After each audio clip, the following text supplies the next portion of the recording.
I feel like this was like an MCU movie of Marvel in its prime, and that's like the best way I could put it. Like, I hate that I'm saying this because I'm a DC fan, but when I was watching it, I'm like, oh yeah, that was the appeal of Marvel. Like, that's why we sat there and enjoyed Marvel movies, because it was just fun to watch. Like, they didn't really try to cram anything down our throats. There wasn't anything political about it. It was just character needs MacGuffin to save the world. That's it. That's all it was. And if you think about it, that's what Marvel was, even with the Avengers. Avengers need the MacGuffin, the Tesseract, to save the world. Captain America, Tesseract, save the world. Like, that's all it was. That's the formula. Welcome to another episode of Kaylex Nkounter. We saw Shazam 2. Shazam 2, Fury of the Gods. Basically follows the events after Shazam 1. It was actually pretty funny because what happens is that at the end of Shazam 1, spoiler alert, if you didn't see Shazam 1, you probably shouldn't be watching Shazam 2. Should be watching a review of Shazam 2. Shazam broke the staff when they were in Philadelphia and just dropped it there. Somehow it transported to Europe, and so the Daughters of Atlas are now free from their phantom zone because that's what the staff held them from. And so now the entire movie is basically getting this MacGuffin. That's pretty much the movie. Getting the MacGuffin, which is the staff that holds the power to give powers and take powers. That's literally the point of the movie. So yeah, basically this was directed by David F. Sandberg, same guy who gave us Annabelle Creation and Lights Out. And Lights Out, which I find strange how he did pretty decent horror movies, feel me? And then gave us Shazam. I felt like the cinematography could have been better. It was basic. Yeah. Everything was super safe. And that's what I meant by, it's a weird transition to go, because I go into horror movies for cinematography. Yeah, that was my biggest problem, was the fact that the cinematography was so basic. And I expected more from him, because even Lights Out wasn't a great movie. Cinematography was still there. I feel like the director was much more sure of himself with this one. Like, he doubled down a lot. Like, before, there was probably like some hesitation there. You could tell there was like still like a sense of like wanting to do horror. Now it's like, I do this. I could do this. I have a budget. It just felt more self-assured. Like, if you like Shazam 1, like, you know what you're going to be expecting if you sat through the entirety of Shazam 1. And then with Shazam 1 and Shazam 2 just doubles down on it. And it's funny because there is no James Gunn's name on the credits. Like, this, before y'all get upset about DC sucks and this, that, and the third, and this is bad, this is not the new DC. If you pay attention to the end of the film, this is everything, like all of those names, like Walter Hamada, all of those people, those came way before. So James Gunn has nothing to do with this besides the whole Peacemaker thing, but even then on Twitter, he said he had nothing to do with that. The new DC didn't technically start yet, right? Yeah, there were a couple plot holes, and yeah, like the movie kind of just felt like it was going on. It was just there. Yeah, like things were just happening just to happen. But it's like, how much do you really expect from this movie? To be honest with you, right? Also, one thing I don't think you guys realize, the director made a cameo in this movie. He made a cameo. He actually was one of the second people to die in the movie. But Zackery Levi is Zackery Levi in the film. My only concern about Shazam and Billy Batson, the actor that plays Billy Batson versus Zackery Levi that plays Shazam, he doesn't act like that. Like, he's very, like, that's the only problem that I really... my notes right here. I said my problem was the fact that Billy is 17. He's currently 17. Billy acts like a 17-year-old. Then you got Zackery Levi being a dingling. Like, yeah.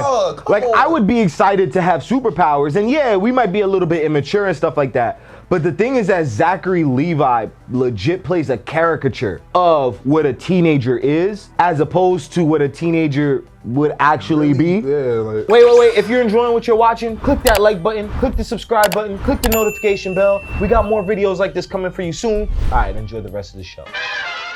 It looks like it was a lot of fun filming this movie.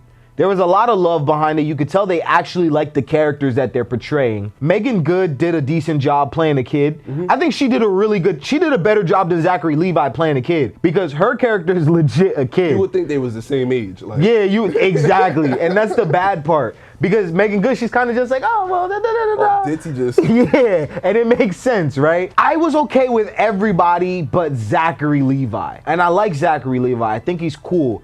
But his character, it would have made more sense when he was like 15, right? For whatever reason, I really liked his brother, Freddie. Captain Everything guy? Yeah, Captain Everything. Captain Every Power. Captain Every Power. I genuinely like Captain Every Power. He was cool. I like how, everybody, they all have like their own issues they're dealing with, yeah. You feel me?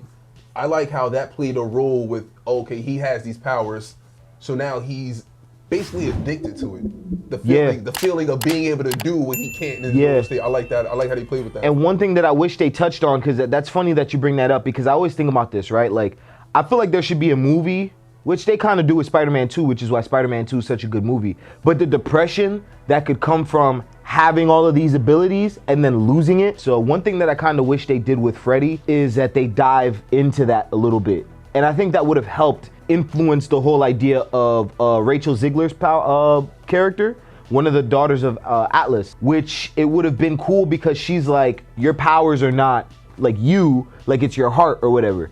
And that would have made a little bit more sense if he was down on himself and he's like, oh fuck, I lost my powers. And, like, he was still pretty brave. Her powers were broken. Yeah. Like compared to her two sisters, that was just broken.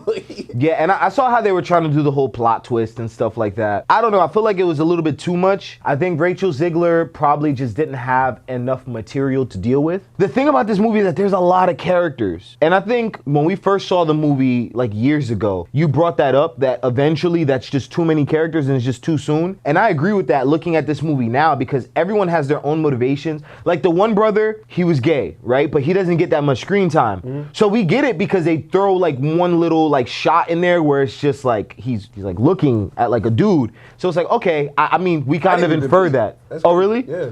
They tried to like develop the characters in a certain way to make them interesting, which I respect, but there's just too much. There's too many of them. And then on top of that, they're just offshoots of Shazam. So it's kind of just like, you guys all have the same powers. Yeah. You guys are not really that different. So like, what's really going on here? It would have been different if like, it's Shazam, right? And so one of them has a lot of wisdom like Solomon. Another one has a lot more strength like Hercules. I also like how they pointed out that bro lacks the wisdom of Solomon. Yeah. They pointed out a lot. And it was cool though, because it's like, okay, then if he does lack that, then was there a split in his powers? Maybe that's the reason why they have to work together. There wasn't a real incentive for us to really care. Yeah. And I think that would have been really cool to touch on. And also, I think I enjoyed this movie too, though. Like, besides that, it was just me being nitpicky, but I love DC and I like Shazam as a character and just the film in general, that world. I think people are gonna like this movie because it feels like your average MCU movie. Oh, cool. All right, dope. Like, it literally feels like your average MCU movie. Dope. Like, I feel like this was like an MCU movie of Marvel in its prime. And that's like the best way I could put it. Like, I hate that I'm saying this because I'm a DC fan, but when I was watching it, I'm like, oh yeah, that was the appeal of Marvel. Like, that's why we sat there and enjoyed Marvel movies, because it was just fun to watch. Like, they didn't really try to cram anything down our throats. There wasn't anything political about it. It was just character needs MacGuffin to save the world. That's it. That's all it was. And if you think about it, that's what Marvel was, even with the Avengers. Avengers need the MacGuffin, the Tesseract, to save the world. Captain America, Tesseract, save the world. Iron Man, save the world. Like, that's all it was. That's the formula. And Shazam follows that, and it had its humor, and I genuinely laughed, bro. I was laughing. You wanna know what I laughed at? Black Wonder Woman. Oh, that was funny. That was funny. That was uncomfortable, too. Yo, because I knew it. I'm like, bro, why they not showing her face? They better not be pulling the Superman. Then bro said, he's I see how he's stupid. We're not going to see this universe again.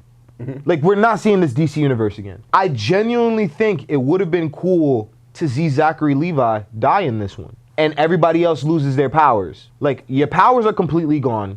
The staff is not coming back. Y'all lost y'all champion. So even though you guys won and these other guys are not coming back, you still lost your champion. You know what I mean? And so I genuinely was happy about the fact, not happy, but I was genuinely impressed that, okay, we spent 10 minutes with this guy dead. They had the funeral, they buried him the way they should. That's what really, I was like, okay, cool. Yeah, they really had the whole funeral. You feel me? And so I'm like, oh wow. Like, I think this movie would have gotten a lot of points from me if he actually died the way Superman died. No teasing that he's coming back or anything like that. Like, just really let him be. I think Shazam 2 is what Disney has been trying to do for like the last 5 years now, 6 years. And they just lost it. And DC, funny enough, before the whole merger, is the direction they were trying to go in.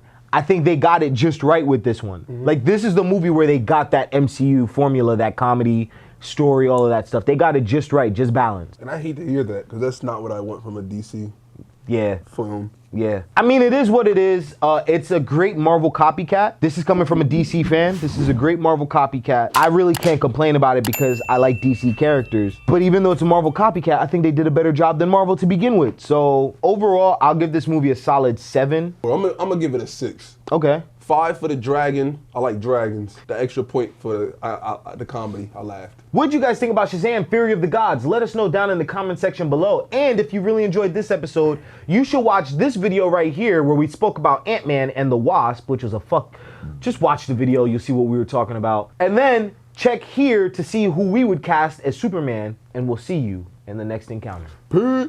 Peace. Shazam!